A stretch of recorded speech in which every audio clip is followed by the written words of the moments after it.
Parents का दिमाग हो गया फ्रिज। आकांक्षा लेके आई है चीट कोड वाली series. Hello everyone, welcome back to my channel. Today our day 4 of 10 days UPSC GS paper series. Let's see how we solve the question. हमारा question है, what are tsunamis, how and where are they form, what are their consequences, explain with examples. Tsunami is a Japanese word.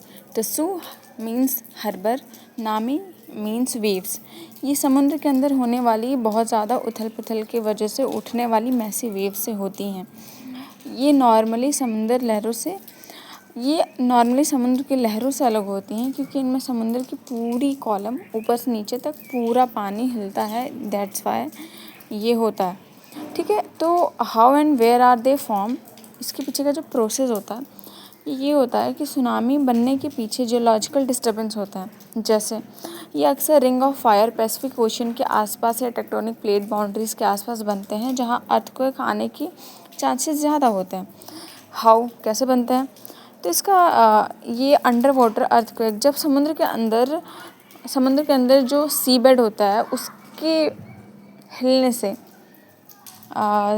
उसकी boundaries या वो हिलता है, plate में जब movement होती है, सी बेड के प्लेट में मूवमेंट होती है, तो पानी वर्टिकली डिस्प्लेस होता है, जिससे कि सुनामी आता है।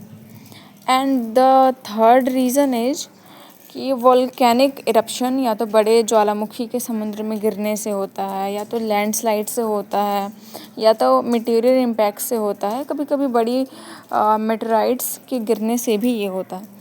तो अब हम लोग ये जानेंगे कि इसके कॉन्सिक्वेंसेस क्या हैं, इससे क्या इफ़ेक्ट होता है हम लोगों पे। तो डिस्ट्रक्शन ऑफ इंफ्रास्ट्रक्चर, ये सबको पता है। कोस्टल इलाकों में बिल्डिंग, सड़कें और पोर्ट्स पूरी तरह से ख़त्म हो जाते हैं। लाइफ लॉस ऑफ लाइफ, पानी की तेज़ स्पीड से ताकत भरी लहरें जो होती हैं, इतनी स्पीड में लहरें होती हैं जिनसे कि इंसानी जानवरों को वो अपने समुद्र में अपने साथ बहा के ले जाती हैं। इकोनॉमिकल लॉस होता है, फिशिंग या टूरिज़्म, कोस्टल इकोनॉमी पूरी बंद हो जाती है। इकोलॉजिकल डैमेज होता है कि जो खारा पानी होता है, जो सॉल्टी वाटर होता है, वो खेत में, मिट्टी में सब एब्जॉर्ब होता है, जिससे कि वो जो ज़मीन है वो बंजर पड़ जाती है। जैसे कि हम लोग अगर इसकी एग्ज़ाम्पल की बात करें, तो एग्ज़ाम्पल हम लोग ले सकते हैं 2004 में इंडियन ओशन सुनामी। ये हिस्ट्री का सबसे भयंकर सुनामी था, जो इंडोनेशिया में भूकंप की वजह से आया था, जिससे इंडिया और भी देश बहुत ज़्यादा इफ़ेक्ट किया था उस पर। उसके बाद हम लोग सेकंड एग्जांपल देखते हैं, तो 2011 में जापान में सुनामी आया था। टोकुहु भूकंप के कारण आया सुनामी, जिसे फुकुशिमा न्यूक्लियर प्लांट को भी डैमेज किया था। अरे